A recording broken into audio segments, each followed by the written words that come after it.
বিরতিহীন সংবাদ দুপুরের এই আয়োজনে স্বাগত সবাইকে। আপনাদের সাথে আছে জাহিদুল বাশার এবং সাথে আছে আমি মাহমুদা মঙ্গিতা। জানিয়ে দিচ্ছি শিরোনামগুলো। খালেদা জিয়ার দণ্ড স্থগিতের মেয়াদ আরো 6 মাস বাড়ানোর সুপারিশ, আইন মন্ত্রণালয়ের নথি পাঠালো স্বরাষ্ট্রে।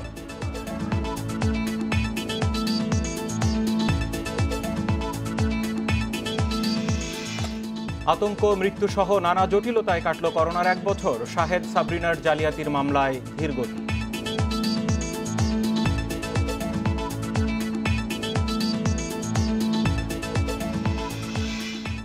নারীদের স্বাবলম্বী হওয়ার পাশাপাশি অধিকার আদায়ের যোগ্যতা অর্জনের পরামর্শ প্রধানমন্ত্রীর। নারী শিক্ষায় গুরুত্ব।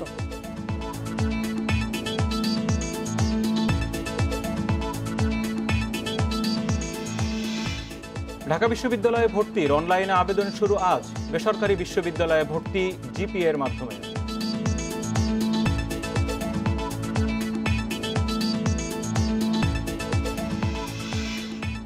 মশা নিধনে অঞ্চলভিত্তিক ক্র্যাশ প্রোগ্রাম শুরু। ডিএনসিসির 1200 কর্মী নিয়োগ। 10 অঞ্চলে টানা 10 দিন চলবে অভিযান।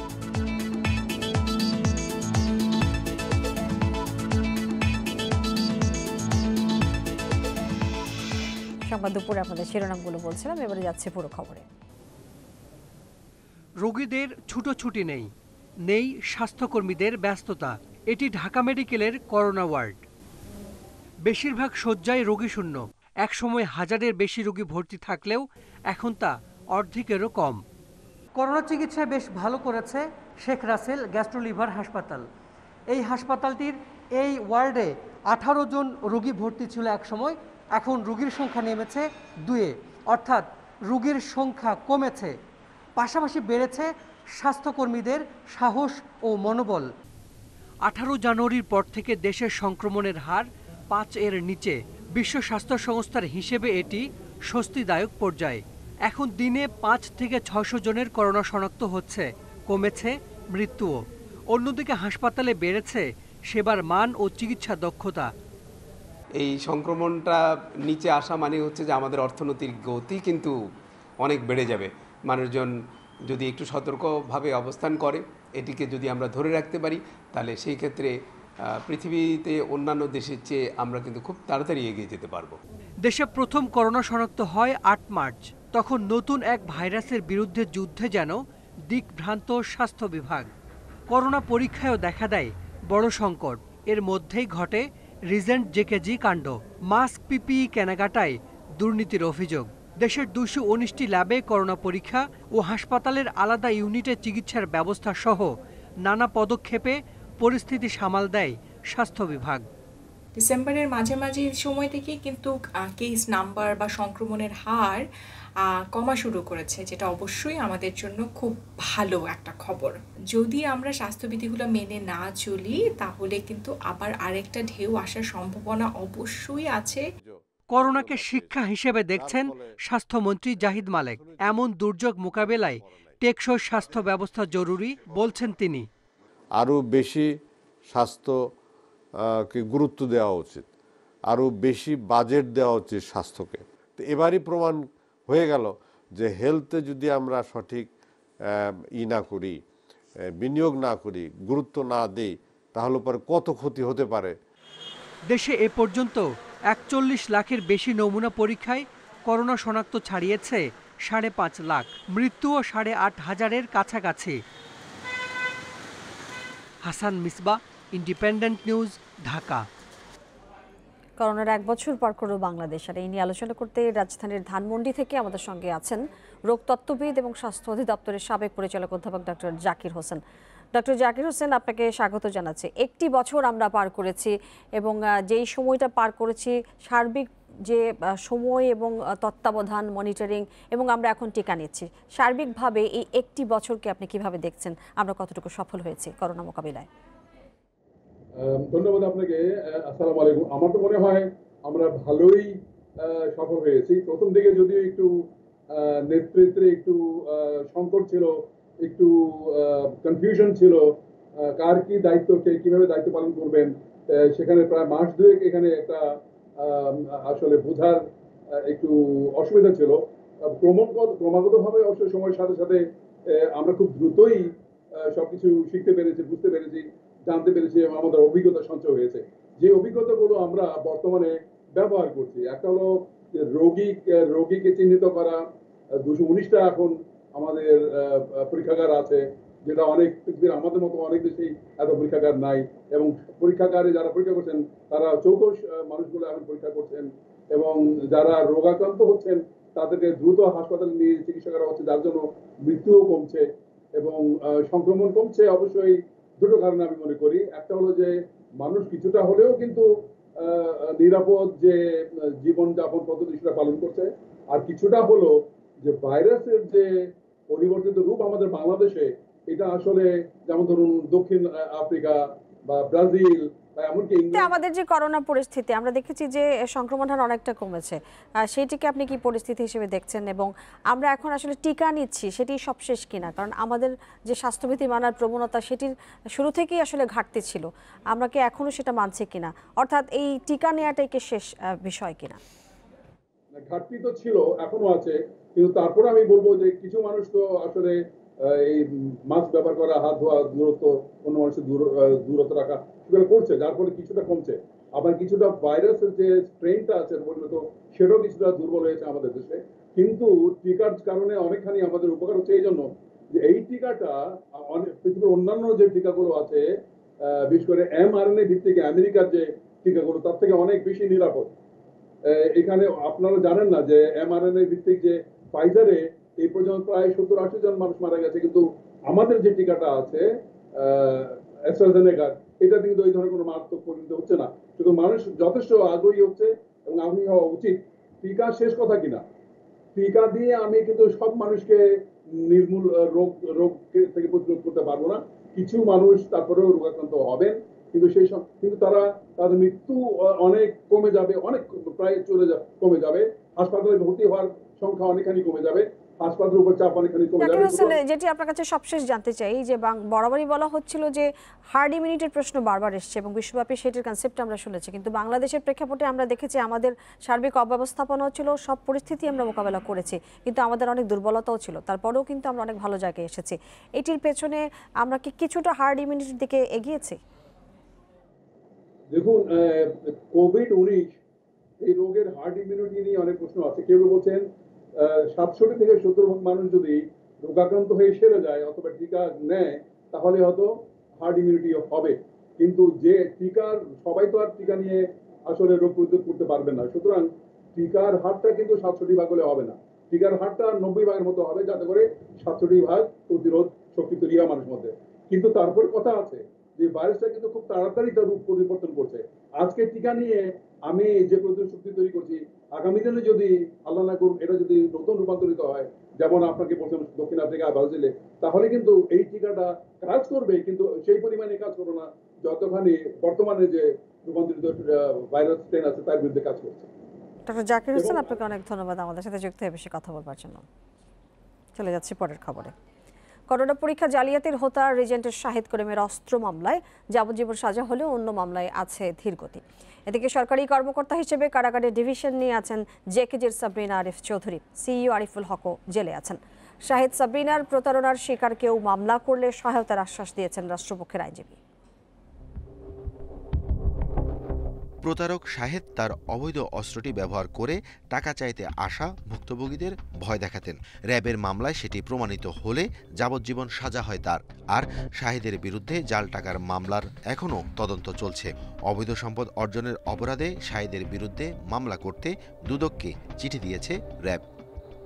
অস্ত্রটি মোহাম্মদ শাহেদ করিম নিজের আত্মরক্ষার্থে অবৈধভাবে অর্থাৎ লাইসেন্সবিহীনভাবে উনি রেখেছিলেন। তার জাল টাকার বিরুদ্ধে বা অবৈধভাবে জাল টাকা যে উপার্জন করেছিলেন অর্থাৎ বিশেষ ক্ষমতা আইনে তার বিরুদ্ধে মামলার কার্যক্রম চলমান আছে।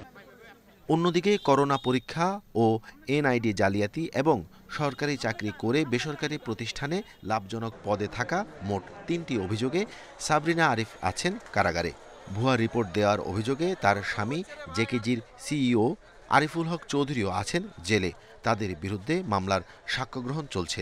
প্রাইভেট কোনো সংস্থায় সে থাকতে পারে না, দুটো এনআইডিতে থাকতে পারে না, এখানে একটা জালিয়াতি সে করেছে, এর জন্য একটা ভিন্ন মামলা হয়েছে।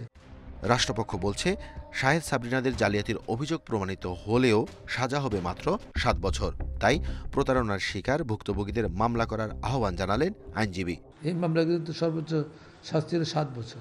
যারা ক্ষতিগ্রস্ত হয়েছে অবশ্যই আমরা তার পাশে থাকব। সাবরিনা আরিফুলের বিরুদ্ধে প্রতারণার মামলায় 40 সাক্ষীর মধ্যে 12 জনের সাক্ষ্য গ্রহণ শেষ হয়েছে। দ্রুত সাক্ষ্য গ্রহণের মাধ্যমে মামলা শেষ করার আশা রাষ্ট্রপক্ষের। Arafatur Rahman, independent news, Dhaka. দেশে করোনা শনাক্তের 1 বছর আজ। গত 1 বছরে করোনা ভাইরাস কেড়ে নিয়েছে দেশের বেশ কজন গুণীজনকে। তাদের মধ্যে রয়েছেন রাজনীতিবিদ, চিকিৎসক, ব্যবসায়ী, শিক্ষাবিদ, সাংস্কৃতিক ও ক্রীড়া ব্যক্তিত্ব, যাদের শূন্যতা কখনো পূরণ হবার নয়। বর্ষিয়ান রাজনীতিবিদ ও সাবেক ডাক গণপূর্ত, স্বরাষ্ট্র ও স্বাস্থ্যমন্ত্রী মোহাম্মদ নাসিম করোনায় আক্রান্ত হওয়ার পর মস্তিষ্কে রক্তক্ষরণে মারা যান 13 জুন। 5 বারের সংসদ সদস্য এই নেতা আওয়ামী লীগের নীতি নির্ধারণী ফোরামের অন্যতম সদস্য ছিলেন। তার বয়স হয়েছিল 72 বছর। দেশের প্রথম নারী স্বরাষ্ট্র ও ডাকমন্ত্রী সাহারা খাতুন 9 জুলাই 77 বছর বয়সে থাইল্যান্ডের একটি হাসপাতালে মারা যান। করোনায় আক্রান্ত হয়ে প্রথমে তিনি দেশে চিকিৎসা নিচ্ছিলেন। আওয়ামী লীগের কেন্দ্রীয় কার্যনির্বাহী কমিটির সদস্য বদরুদ্দিন আহমেদ কামরান করোনা ভাইরাসে আক্রান্ত হয়ে 15 জন মারা যান। তিনি সিলেটের সিটি কর্পোরেশনের প্রথম নির্বাচিত মেয়র। এছাড়াও করোনায় কেড়ে নিয়েছে আওয়ামী লীগের বর্ষিয়ান নেতা ও সংসদ সদস্য আখম জাহাঙ্গীর, হাজী মকবুল ও ইসরাফিল আলমকে। করোনায় আক্রান্ত হয়ে না ফেরার দেশে সাবেক মন্ত্রী ও বিএনপির জ্যেষ্ঠ নেতা চৌধুরী কামাল ইবনে ইউসুফ 80 বছর বয়সে করোনায় আক্রান্ত হয়ে 7 ডিসেম্বর মারা যান তিনি। দেশের সবচেয়ে দীর্ঘ সময়ের অ্যাটর্নি জেনারেল মাহবুবে আলম 71 বছর বয়সে গত 27 সেপ্টেম্বর মারা যান। করোনা মুক্ত হলেও ফুসফুসের সংক্রমণের কারণে সুস্থ হয়ে আর ফিরতে পারেননি। করোনায় কেড়ে নিয়েছে 21শে পদকপ্রাপ্ত দেশের বুদ্ধিবৃত্তিক আন্দোলনের বাতিঘর খ্যাত অধ্যাপক আনিসুজ্জামানকে। তাঁর বয়স হয়েছিল 83 বছর।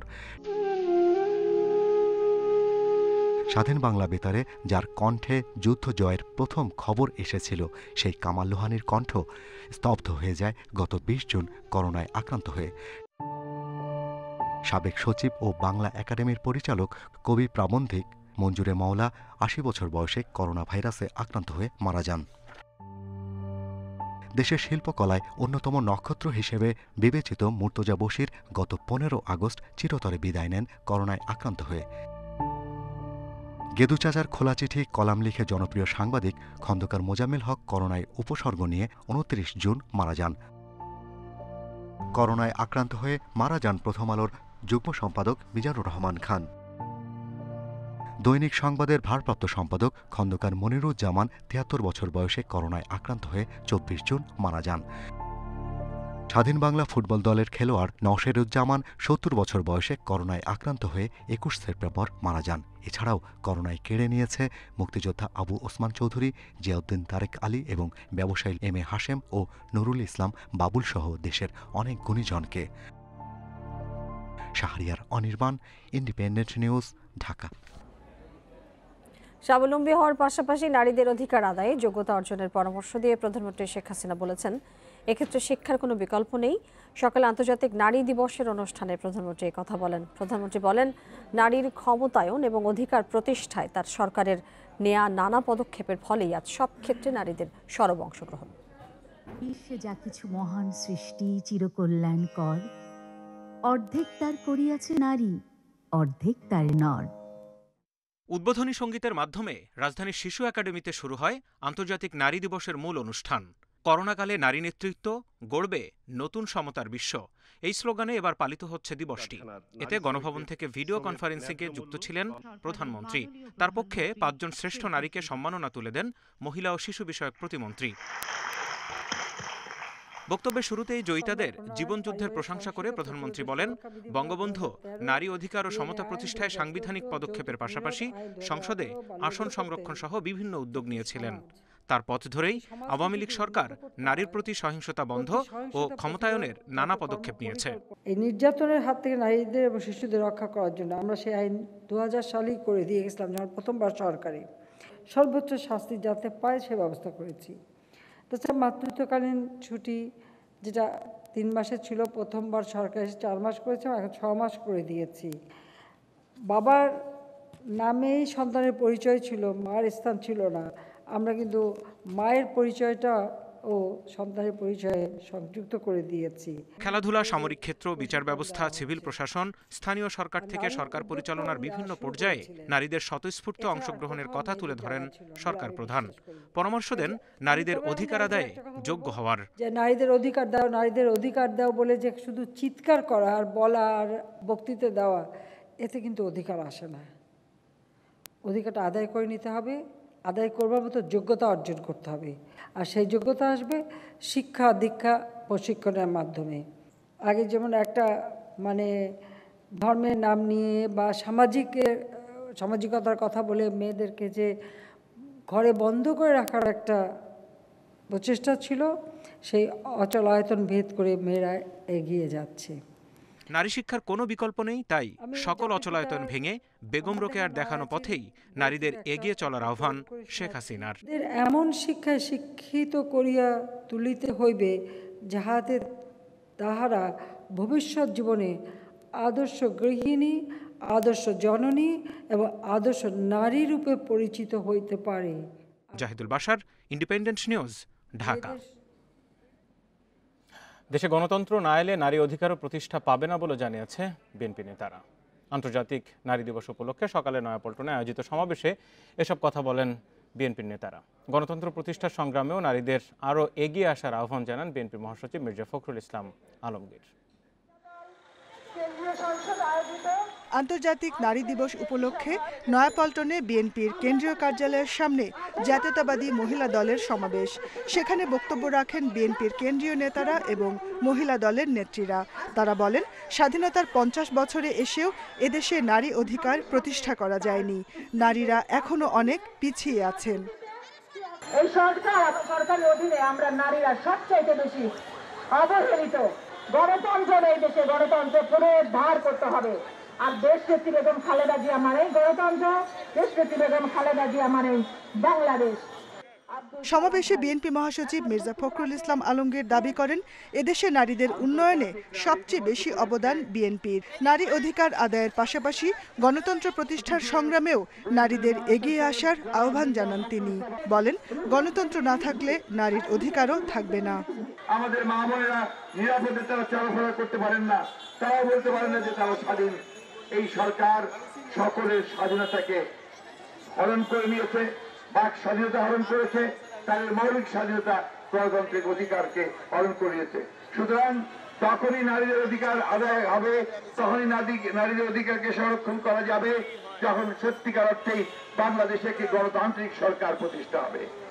সমাবেশ শেষে শোভাযাত্রা বের করে মহিলা দল। শোভাযাত্রাটি বিএনপির কেন্দ্রীয় কার্যালয়ের সামনে থেকে শুরু হয়ে নাইটিঙ্গেল মোড় হয়ে আবার কেন্দ্রীয় কার্যালয়ের সামনে গিয়ে শেষ হয়।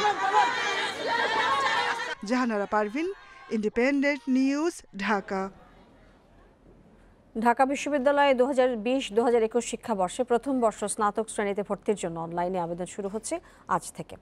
বিকেল 4টায় বিশ্ববিদ্যালয়ের উপাচার্য অধ্যাপক এম আখতারুজ্জামান আবেদনের কার্যক্রম উদ্বোধন করবেন। আবেদন চলবে 31 মার্চ রাত 11:59 পর্যন্ত। এবার ক ইউনিটের ভর্তি পরীক্ষা 21 মে, খ ইউনিটের 22 মে, গ ইউনিটের 27 মে, ঘ ইউনিটের 28 মে এবং চ ইউনিটের ভর্তি পরীক্ষা 5 জুন অনুষ্ঠিত হবে।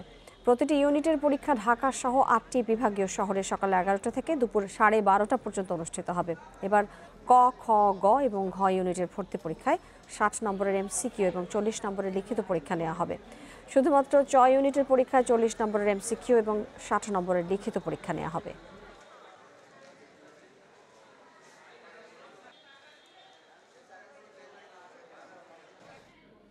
এদিকে ভর্তি পরীক্ষা ছাড়া জিপিএর ভিত্তিতে এবার শিক্ষার্থী ভর্তি করতে পারবে বেসরকারি বিশ্ববিদ্যালয়গুলো। করোনা পরিস্থিতি বিবেচনায় নেওয়া হয়েছে এই সিদ্ধান্ত। তবে বিশ্ববিদ্যালয় সম্পর্কে খোঁজ খবর নিয়েই শিক্ষার্থীদের ভর্তি হওয়ার পরামর্শ দিচ্ছে ইউজিসি। করোনার কারণে অনুষ্ঠিত হয়নি এইচএসসি পরীক্ষা। শিক্ষার্থীদের ফল দেওয়া হয়েছে জেএসসি ও এসএসসির ফলের ভিত্তিতে। এরই মধ্যে ভর্তির তারিখ দিয়েছে পাবলিক বিশ্ববিদ্যালয়গুলো। ভর্তির তোড়জোড় চলছে বেসরকারি বিশ্ববিদ্যালয়ে। বিশ্ববিদ্যালয় মঞ্জুরি কমিশন বলছে, পরিস্থিতি বিবেচনায় এবার কোনো বেসরকারি বিশ্ববিদ্যালয় চাইলে শিক্ষার্থী ভর্তি করতে পারবে জিপিএর ভিত্তিতে। সেক্ষেত্রে এসএসসি এবং এইচএসসি প্রত্যেকটিতে জিপিএ থাকতে হবে ন্যূনতম 2.50 করে।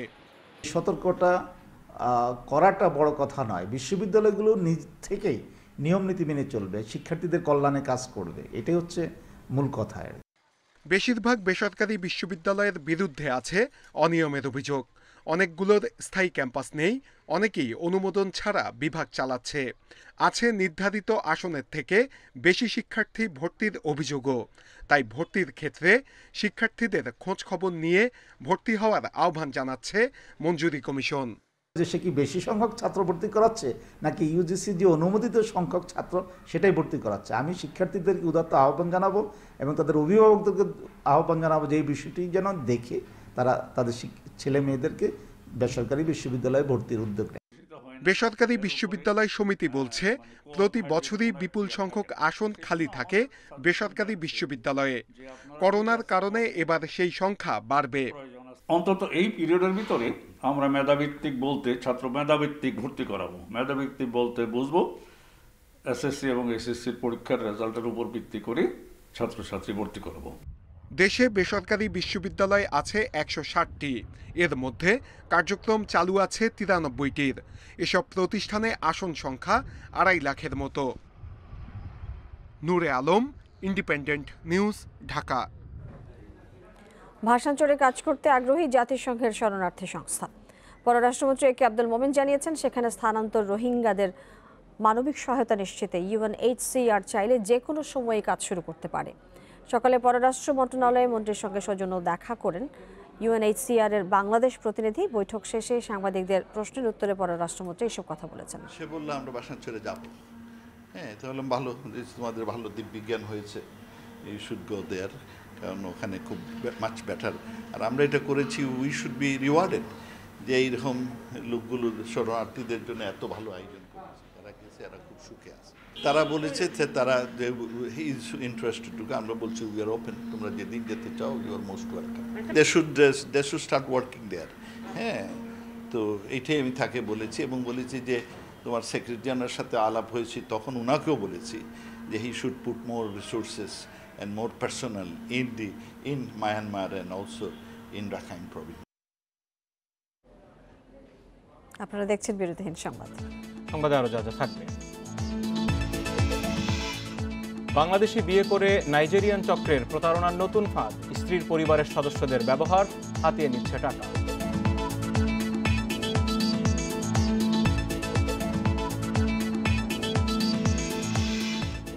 দুই ব্যান্ডের বিটিআরসির তরঙ্গ নিলাম শুরু। সর্বোচ্চ 4.4 মেগাহার্টজ কিনল বাংলালিংক।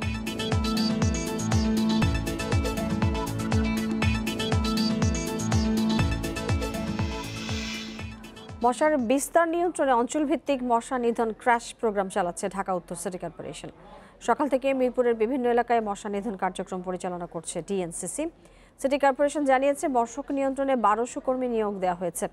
উত্তর সিটির 10টি অঞ্চলের 10 দিন অভিযানের পর একদিনের বিরতি দিয়ে আবারও এই নিধন কার্যক্রম চালাবে কর্তৃপক্ষ। তবে এবছর মশক নিধনে কিছুটা পরিবর্তন আনা হয়েছে। প্রথম ধাপে ফগিংয়ের ধোঁয়া দিয়ে তারপর ঔষধ ছেটানো হবে। ধোঁয়া দেওয়ার সময় যেসব বাড়িতে হাঁপানি রোগী রয়েছেন তাদের দরজা জানালা বন্ধ রাখতে অনুরোধ জানিয়েছেন মেয়র আতিকুল ইসলাম। তবে মশক নিধনে কর্মকর্তারা ঠিকভাবে কাজ করছে কিনা সেটি পর্যবেক্ষণের জন্য একটি আলাদা উইং করেছে কর্তৃপক্ষ। মাঠ পর্যায় থেকে শুরু করে সুপারভাইজার পর্যায়ে শুরু করে আমাদের টোটাল যেইভাবে আমাদের সুইপিং করা হয় সেইভাবে আমরা সুইপিং করার জন্য আমাদের চিফ হেলথ অফিসার, আমাদের ইঞ্জিনিয়ারিং ডিভিশন, আমাদের বর্জ্য ডিভিশন, সকল ডিভিশনকে আমরা একসাথে মিলে কাজ শুরু করতে যাচ্ছি। মশা নিধন অভিযান নিয়ে আরও জানাতে মিরপুর থেকে যোগ দিচ্ছেন সহকর্মী আদিলুর রহমান। আদিলুর, আজকে যে কর্মসূচি চালাচ্ছে ডিএনসিসি, সেটি কিভাবে তারা চালাচ্ছেন এবং সার্বিকভাবে যে উদ্দেশ্যে আসলে এটি করা হচ্ছে সেটি আসলে কতটুকু সফল হচ্ছে, আপনি কি দেখেছেন?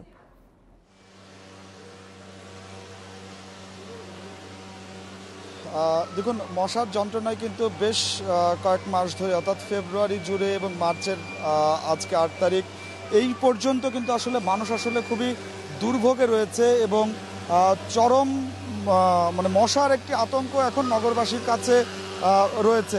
তো এর মধ্যে ফেব্রুয়ারিতে আমরা দেখেছি যে 20 থেকে 28 ফেব্রুয়ারি পর্যন্ত ঢাকা উত্তর সিটি কর্পোরেশন একটি চিরুনি অভিযান পরিচালনা করেছিল, কিন্তু তাতেও আসলে খুব একটি লাভ হয়নি, যে কারণে আজকে থেকে ঢাকা উত্তর সিটি কর্পোরেশন তারা সবগুলো অঞ্চল থেকে তাদের যে কর্মী অর্থাৎ মোট 1200 কর্মীকে নিয়ে এসে তারা আজকে অঞ্চল 2-এ অর্থাৎ মিরপুর এলাকায় তারা তাদের যে কর্মসূচি সেই কর্মসূচিটি চালিয়ে যাচ্ছে।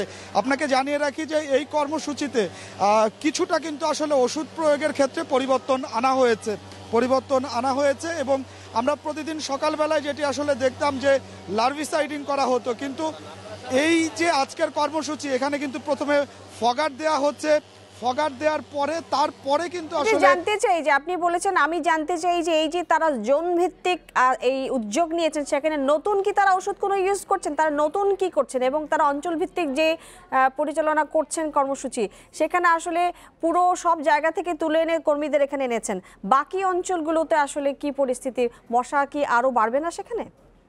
নতুন একটি ওষুধ প্রয়োগ করেছেন এবং আমরা আসলে ঢাকা উত্তরের মেয়রের কাছে জানতে চেয়েছিলাম যে এই ওষুধটির কার্যকারিতা কতটুকু। তিনি আমাদেরকে বলেছেন যে তারা পরীক্ষা নিরীক্ষা পরে এই ওষুধের কার্যকারিতা তারা পেয়েছেন এবং তারপরে এই ওষুধটি প্রয়োগ করা হচ্ছে এবং এই ওষুধ প্রয়োগের ক্ষেত্রে এই ওষুধটা কিন্তু সরাসরি ভান্ডারে যাচ্ছে না, অর্থাৎ এই ওষুধটা প্রতিদিন যে অঞ্চলে ওষুধ ছেটানো হচ্ছে সেই অঞ্চলে চলে আসবে এবং এর পরেই কিন্তু এই ওষুধগুলো দেওয়া হবে। আপনাকে জানিয়ে রাখি যে ঢাকা উত্তর সিটি কর্পোরেশন তারা 200 জনের মতো মাঠ পর্যায়ের কর্মী নিয়োগ করেছেন যারা তৃতীয় পক্ষ, অর্থাৎ তারা সিটি কর্পোরেশনের কেউ নয়।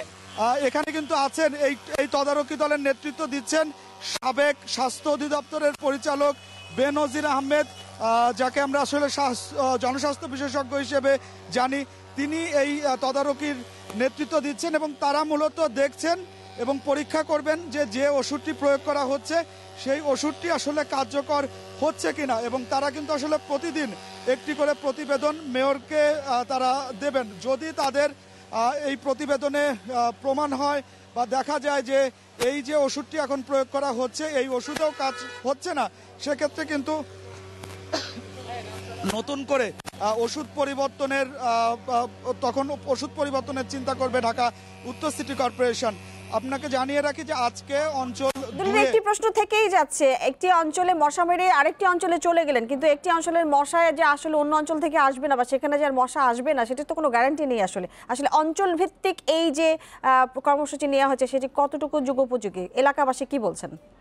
যারা আছেন তারাও কিন্তু আসলে মাঠে রয়েছেন, বিভিন্ন ড্রেনগুলো যেগুলো আছে, বিভিন্ন লেকগুলো যেগুলো আছে সেই লেকে পরিচ্ছন্নতা কর্মীরা প্রথমে পরিচ্ছন্নতার কাজ করছেন, এর পরপরই কিন্তু আসলে ওষুধ দেওয়া হচ্ছে।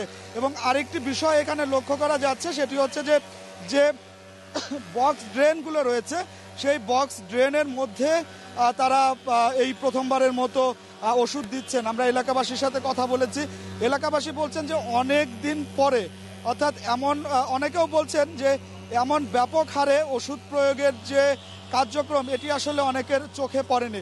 তবে এর পরেও কিন্তু অনেকে সন্দিহান প্রকাশ করেছেন যে এই যে ধোঁয়াটি দেওয়া হচ্ছে বা যে ওষুধটি দেওয়া হচ্ছে এতে নগরবাসী মশার উপদ্রব থেকে বা মশার কামড় থেকে আসলে বাঁচতে পারবেন কিনা। এখন নগরবাসীর একটি চাওয়া যে ওষুধটি দেওয়া হোক বা কিউলেক্স মশার যে উপদ্রব আছে সেই উপদ্রবটি যেন খুব দ্রুতই সমাধান করতে পারে সিটি কর্পোরেশন এবং তারা এখন যে ধরনের ভোগান্তিতে আছে এই ভোগান্তি থেকে যেন তাদেরকে রেহাই দিতে পারেন, এটি হচ্ছে এখন নগরবাসীর যে মূল চাওয়া, সেই মূল চাওয়াটি। আরও একটি বিষয় আপনাকে জানিয়ে রাখি যে আমরা ঢাকা উত্তর সিটি কর্পোরেশনের মেয়রের কাছে জানতে চেয়েছিলাম যে যেখানে সবগুলো অঞ্চল থেকে লোক নিয়ে এসে একটি অঞ্চলে যখন কাজ করা হবে তখন বাকি 9টি অঞ্চলে কিন্তু কোনো এলাকাতেই ওষুধ দেওয়া হবে না, সেক্ষেত্রে অন্য এলাকাগুলোতে মশার উপদ্রব বারবার বেড়ে যাবে কিনা সেটি নিয়ে তিনি বলেছেন যে তারা কীটতত্ত্ববিদের সাথে আলোচনা করেছেন। বৈজ্ঞানিক একটি ব্যাখ্যা তিনি দিয়েছেন যে তারা যখন মশার ওষুধটি আসলে ছেটান, তখন একটি এলাকায় 7 দিন পর পর মশার ওষুধ দিয়ে থাকেন। তো সেক্ষেত্রে দুদকের দুর্নীতি ধরতে সাংবাদিক, সরকারি চাকরিজীবী ও সুশীল সমাজের প্রতিনিধি নিয়ে 7 সদস্যের টিম গঠন করা উচিত বলে মন্তব্য করেছেন দুদকের বিদায়ী চেয়ারম্যান ইকবাল মাহমুদ। সকালে সেগুনবাগিচায় সাংবাদিকদের তিনি এসব কথা জানান। তিনি বলেন, সমাজের সর্বস্তরে বার্তা গেছে, কেউ আইনের ঊর্ধ্বে নয়, তবে দুদক এখনও জনগণের আস্থা অর্জন করতে পারেনি। দুর্নীতি দমন কমিশনে 5 বছর দায়িত্ব পালনকালে তাকে কেউ কোনো ধরনের চাপ দেয়নি বলে উল্লেখ করেন দুদক চেয়ারম্যান। দুর্নীতি মুক্ত করা সম্ভব না হলে দুদক তার কাজ করছে বলেও জানান তিনি। দ্রুত দুদকে দক্ষ জনবল প্রশিক্ষণের দুর্বলতা রয়েছে, সেগুলো কাটিয়ে ওঠা দরকার, একথাও মন্তব্য করেছেন তিনি। আইনিভাবে দুদক একটি শক্তিশালী প্রতিষ্ঠানে পরিণত হয়েছে বলেও মন্তব্য দুদকের বিদায়ী চেয়ারম্যানের। এই 5 বছরে কিন্তু আমরা জনগণের আস্থার সেই প্রতিফলন সেভাবে দেখাতে পারি। এটি একটি ডিসস্যাটিসফ্যাকশন। আর স্যাটিসফ্যাকশন শুধু একটি মাত্র স্যাটিসফ্যাকশন নিয়ে যাচ্ছি, সেটি হচ্ছে যে সমাজের সর্বস্তরে একটি বার্তা দেওয়া সম্ভব হয়েছে, সেটি হচ্ছে যে কেউই আইনের ঊর্ধ্বে নয়। দুর্নীতির মামলায় 13 বছরের দণ্ডপ্রাপ্ত আওয়ামী লীগের সংসদ সদস্য হাজী সেলিমের আপিলের রায় আগামীকাল। বিচারপতি মইনুল ইসলাম এবং বিচারপতি AKM জহিরুল হকের হাইকোর্ট বেঞ্চ এই রায় ঘোষণা করবেন। হাজী সেলিমের বিরুদ্ধে রায় বহাল থাকবে, এমনটাই প্রত্যাশা দুদকের আইনজীবী খুরশিদ আলম খানের।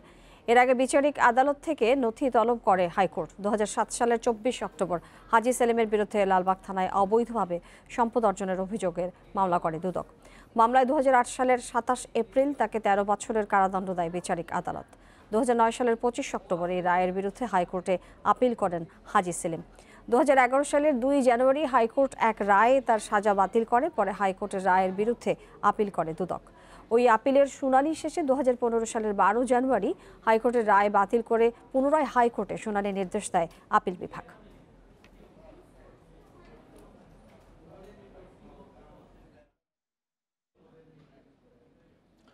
চট্টগ্রাম কেন্দ্রীয় কারাগার থেকে নিখোঁজ হাজতির সন্ধানে ফায়ার সার্ভিসের সহযোগিতায় কারাগারে তল্লাশি চালাচ্ছে কারা অধিদপ্তরের তদন্ত কমিটি। 2 দিন আগে কারা কর্তৃপক্ষের করা তল্লাশিতে সন্তুষ্ট না হয়ে পুনঃ তল্লাশির সিদ্ধান্ত নেওয়া হয়েছে বলে জানান কমিটির প্রধান, খুলনার কারা উপমহাপরিদর্শক মোহাম্মদ সগির মিয়া। এর আগে সকালে কারা কর্তৃপক্ষের করা 3 সদস্যের তদন্ত কমিটি কাজ শুরু করে চট্টগ্রাম কারাগারে। প্রথম দিন কারাগার পরিদর্শনের পাশাপাশি তদারকির দায়িত্বে থাকা কর্মকর্তাদের সঙ্গে কথা বলেন কমিটির সদস্যরা। এ সময় নির্ধারিত 7 কর্মদিবসের মধ্যে প্রতিবেদন জমা দেওয়া হবে বলে আশাবাদ প্রকাশ করে কমিটির সদস্যরা। এবছরের 6 ফেব্রুয়ারি একটি হত্যা মামলায় গ্রেপ্তার হন ফরহাদ হোসেন রুবেল। গত শনিবার কারাগার থেকে নিখোঁজ হন তিনি। এই ঘটনায় মামলা দায়েরের পাশাপাশি বরখাস্ত করা হয় 2 কারারক্ষীকে। দায়িত্ব থেকে সরানো হয় কারাগারের জেলার ও ডেপুটি জেলারকে। স্থানীয় পর্যায়ে এরা করছে, সার্চিং করতেছে, কিন্তু আমাদের তদন্ত টিম স্থানীয় পর্যায়ের এর সাথে একমত পোষণ করছি না।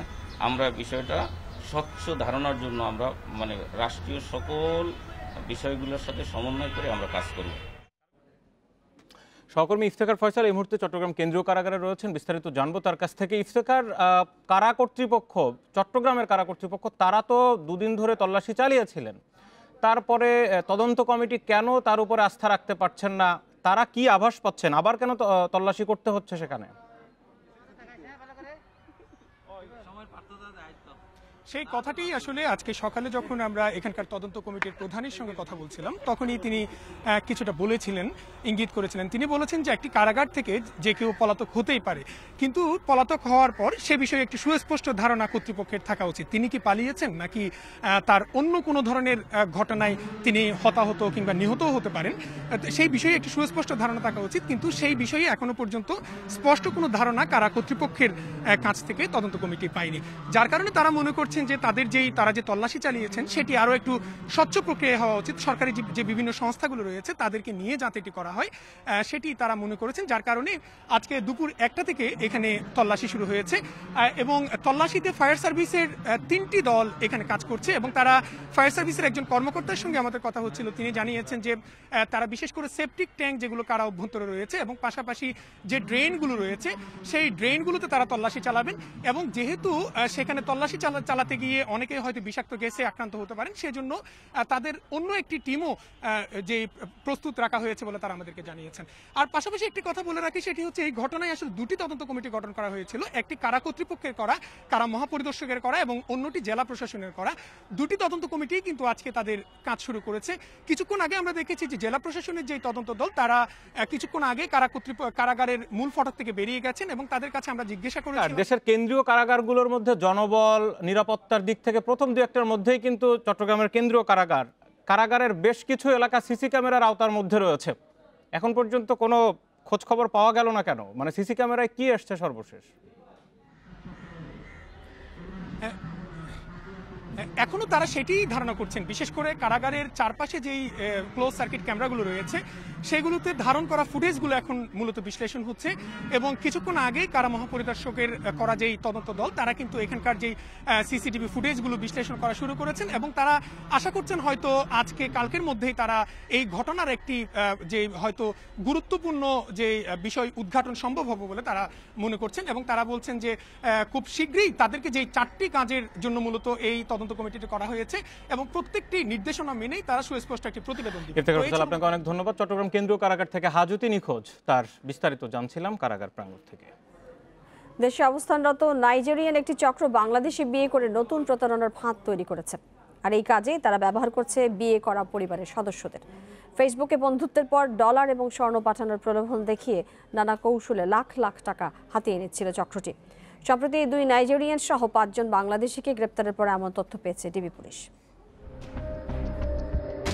জেসিকা অস্কার ফেসবুকের প্রোফাইলে দেয়া সে কাজ করে আমেরিকান নেভিতে।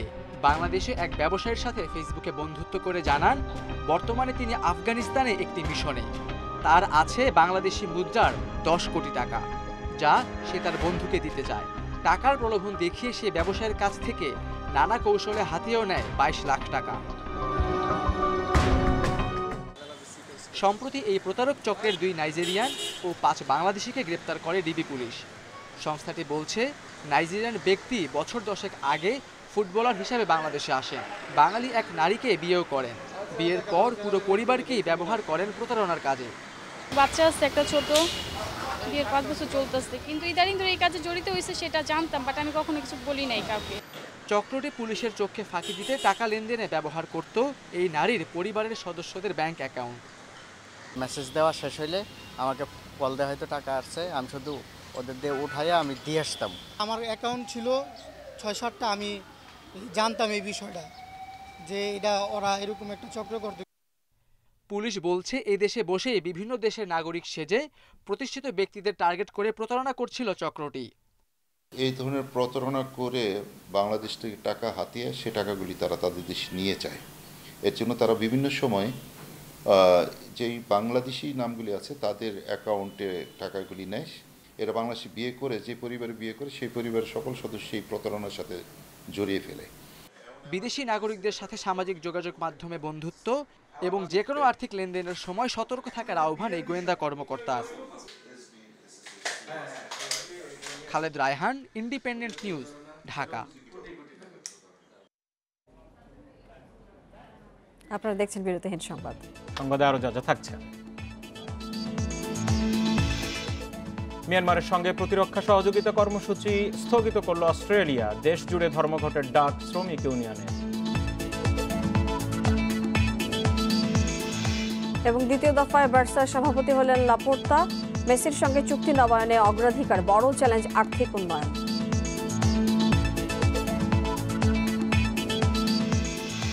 15 বছরের জন্য নিলামে তরঙ্গ কিনেছে দেশের মোবাইল ফোন অপারেটররা, যেখানে সর্বোচ্চ 4.4 মেগাহার্টজ তরঙ্গ কিনেছে বাংলালিংক।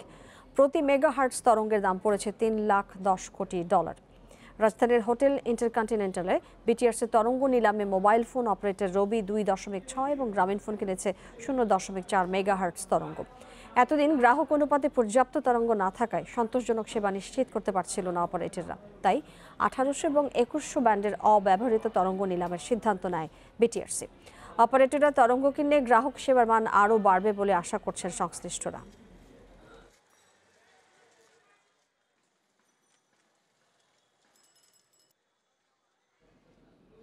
বিশ্বে করোনায় আরও 5,500-এর মৃত্যু, শনাক্ত 3,62,000। এ নিয়ে বিশ্বে করোনায় প্রাণহানি ছড়ালো 26,04,000 আর সংক্রমিতের সংখ্যা 11,74,00,000-এরও বেশি। যুক্তরাষ্ট্রকে ছাড়িয়ে রোববার বিশ্বের সবচেয়ে বেশি মৃত্যু শনাক্ত হয়েছে ব্রাজিলে। প্রাণ গেছে 1,054 জনের। নতুন করে 80,000-এর বেশি করোনা রোগী শনাক্ত হয়েছে দেশটিতে।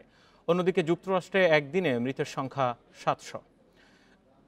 একদিন আগেও এই সংখ্যা ছিল 1,500-এর বেশি। তবে এখনও সংক্রমণের ঝুঁকি থাকায় যথাযথ স্বাস্থ্যবিধি মেনে চলার পরামর্শ দেশটির শীর্ষ সংক্রামক রোগ বিশেষজ্ঞ অ্যান্থনি ফাউচির। ধাপে ধাপে কড়াকড়ি শিথিলের অংশ হিসেবে 8 মার্চ থেকে যুক্তরাজ্যে খুলছে শিক্ষা প্রতিষ্ঠান।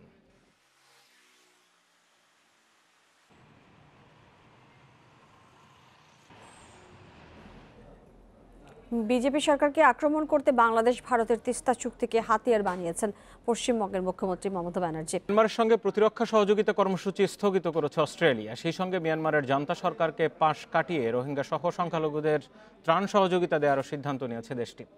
এদিকে সোমবার দেশজুড়ে ধর্মঘটের ডাক দিয়েছে মিয়ানমারের শ্রমিক ইউনিয়ন।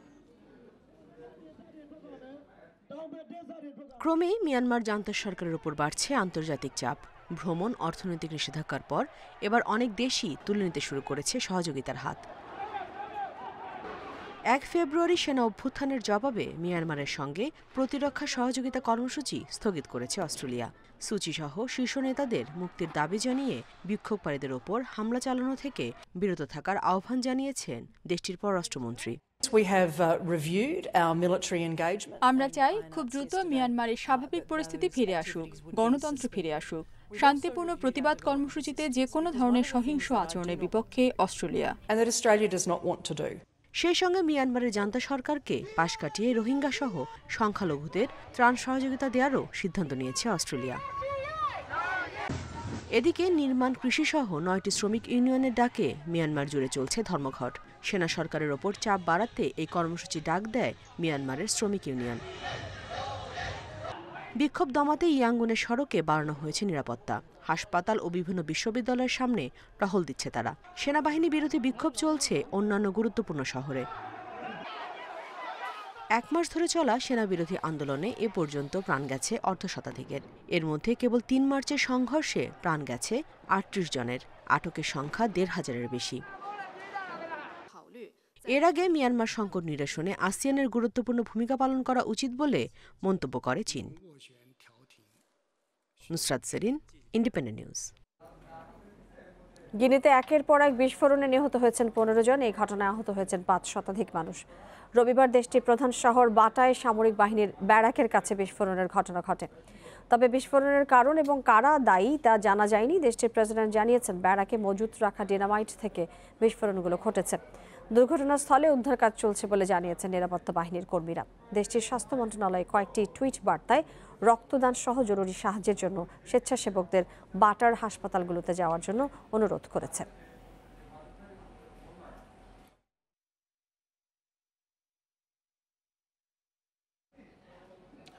বাংলাদেশের নারীরা যখন ফুটবল খেলতে শুরু করলো, প্রবল বিরোধিতা এসেছিল সমাজের একটি অংশ থেকে।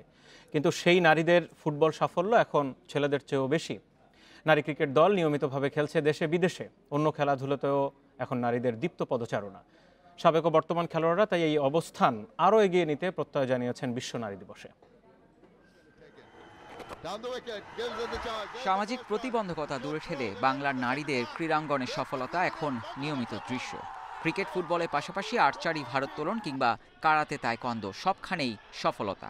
সালমা, মাবিয়া, সাবিনা খাতুনরা যেন সমাজের বাঁকা চোখ উপেক্ষা করে অধিকার প্রতিষ্ঠার রোল মডেল। একবিংশ শতাব্দীতে হয়তো খেলাধুলায় মেয়েদের অংশগ্রহণে বাধা কমেছে, কিন্তু নিজ নিজ ক্রীড়াক্ষেত্রে কতটা নিরাপদ নারীরা? যত মেয়ে সাংগঠনিকভাবে নিজেকে জড়াবে, আমার মনে হয় মেয়ে প্লেয়ারও তত পারবে। কারণ গার্জিয়ানরা তখন একটু আশ্বস্ত হবে যে আমি আমার মেয়েকে পাঠাবো যেখানে, সেখানে একটা মহিলা আছে তার দেখভাল করার জন্য। দেশের খেলাধুলায় পুরুষের চেয়ে নারীদের আয়ের সুযোগ এখনও সীমিত। বেশিরভাগ ফেডারেশনেই নেই খেলার পরিবেশ। নতুনদের উঠে আসার প্রেরণা জুগিয়েছেন যারা, তাদের প্রত্যাশা দ্রুতই কাটবে এই সংকট। পুরো ক্রীড়াঙ্গনে যতগুলো আমাদের স্পোর্টস সাইজ আছে সব মেয়েরা কিন্তু আসছে। হয়তো বা এখনও আমাদের বাধা আছে, বাট আমার মনে হয় যে ডে বাই ডে আমাদের এই বাধাগুলো থাকবে না। এখন আমাদের ইমপ্রুভ হচ্ছে, আমরা অ্যাচিভ করতেছি, কিন্তু লোকদৃষ্টি এবং মানুষের থিঙ্কিং এটা চেঞ্জ হয়নি। তবে সময়ের সঙ্গে সঙ্গে সহজ হয়েছে পরিবেশ। খেলাধুলাকে পেশা হিসেবে নেওয়ার সুযোগ বেড়েছে নারীদের। নতুন প্রজন্ম তাই উদ্বুদ্ধ। অনেক প্লেয়ারও বের হচ্ছে যেগুলা আমাদের দেখে সবাই শিখতেছে, আর সবাই মেয়েদেরকে উৎসাহ দিতেছে, অনুপ্রেরণা পাচ্ছে আমাদের থেকে। তো তারা এখন মূলত ফুটবলের দিকে ফোকাস দিছে। জায়গা থেকে যদি আমাদের মন মানসিকতাটা চেঞ্জ করি, বা দেখেন আমাদের মাননীয় প্রধানমন্ত্রীও মেয়ে, মাননীয় স্পিকারও মেয়ে, সব কিছুই কিন্তু মেয়েরা কিন্তু অনেক আগায় গেছে। নারীরা এখন আর সমাজের পিছিয়ে পড়া অংশ নয়। ছেলেদের ক্রিকেট বড় কোনো ট্রফি আনতে যেখানে ব্যর্থ, সেখানে নারীরা এশিয়া কাপ জিতে ফেলেছে। ফুটবলে ছেলেদের ছাপিয়ে মেয়েরাই বেশি সফল। এসব গল্পই বলে দিচ্ছে ক্রীড়াঙ্গনেও পিছিয়ে থাকার দিন শেষ। Abidur Rahman, independent news, Dhaka. বার্সেলোনায় বার্তোমেউ যুগের অবসানের পর এবার নতুন দিনের শুরু। কাতালান ক্লাবটির নতুন সভাপতি নির্বাচিত হয়েছেন হুয়ান লাপোর্তা। বিপুল ভোটে জয় পেয়েছেন তিনি। আর শুরুতে মেসিকে ধরে রাখার ঘোষণা দিয়েছেন লাপোর্তা। সেই সঙ্গে বার্সার আর্থিক দৈন্যদশা কাটাতেও বদ্ধপরিকর নতুন সভাপতি। গেল এক বছরে জল কম ঘোলা হয়নি বার্সেলোনা ঘিরে। কর্তৃপক্ষের দায়িত্বজ্ঞানহীন আচরণে চরম ক্ষতির মুখে পড়েছে বিশ্বসেরা ক্লাবটি। ঘরের ছেলে লিওনেল মেসিও তার বিরক্তি সরাসরি জানিয়েছেন একাধিকবার। অন্য ক্লাবে যেতে যেতেও যাওয়া হয়নি, তবে মৌসুম শেষে বার্সা ছাড়বেন তেমনটাই জানা সবার।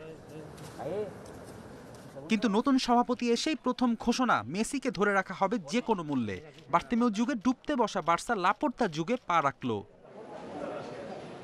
হুয়ান লাপোর্তা মোট ভোটের 50%-এরও বেশি পেয়েছেন। নিকটতম প্রতিদ্বন্দ্বী ফন্টের চেয়ে সংখ্যায় যা 13,000-এর বেশি। আনন্দমুখর পরিবেশে অন্যদের পাশে ভোট দেন মেসি, বুস্কেটস, জর্দি আলবারাও। লাপোর্তা এর আগে 2003 থেকে 2010 পর্যন্ত বার্সার সভাপতি ছিলেন। সেই সময় বার্সা মেইন টিমে মেসির শুরু। তাই আবার যখন তিনি নির্বাচিত হয়ে এলেন, মেসির বার্সায় থেকে যাবার সম্ভাবনা কি বেড়ে গেল? মেসি পুরো নির্বাচনের সময় ক্লাবে ছিল। ছেলেকে সঙ্গে এনে উৎসবমুখর পরিবেশে ভোটও দিয়েছে। বিশ্বের সবচেয়ে সেরা ফুটবলারটি বার্সাকেই ভালোবাসে। মেসি যেন বার্সাতেই খেলে, সেই ব্যাপারে আমরা তাকে উদ্বুদ্ধ করব। বার্সেলোনার ক্লান্তিকালের মধ্য দিয়ে যাচ্ছে। আমরা যারা শেয়ার হোল্ডার আছি তারা সবাই মিলে এই ক্ষতি মোকাবেলা করব। হেরে গেলেও নিকটতম প্রতিদ্বন্দ্বী ভিক্টর ফন্ট ও টনি ফ্রেইসা নতুন সভাপতিকে সর্বাত্মক সহযোগিতা করার আশ্বাস দিয়েছেন। ফেরদৌস ইসলাম, ইন্ডিপেন্ডেন্ট নিউজ। তৃতীয় শেষ টি-20-তে শ্রীলঙ্কাকে 3 উইকেটে হারিয়ে 2-1 ব্যবধানে সিরিজ জিতে নিয়েছে ওয়েস্ট ইন্ডিজ। অ্যান্টিগায় টস জিতে ব্যাটিংয়ের সিদ্ধান্ত নেয় শ্রীলঙ্কা। ক্যারিবীয় বোলারদের তোপে ব্যর্থ হয় লঙ্কান টপ অর্ডার। এরপর চান্দিমালের 50 ও বান্দারার 44 রানে ভর করে বোর্ডে 131 রান জমা করে শ্রীলঙ্কা। জবাবে শুরুটা ভালোই করে উইন্ডিজ। সিমন্স ও লুইসের ওপেনিং জুটিতে আসে 37 রান। এরপর শেষ দিকে ফ্যাবিয়ান অ্যালেনের 6 বলে 21 রানের ক্যামিওতে জয় পায় West Indies. Player of the match নির্বাচিত হন অলরাউন্ডার অ্যালেন।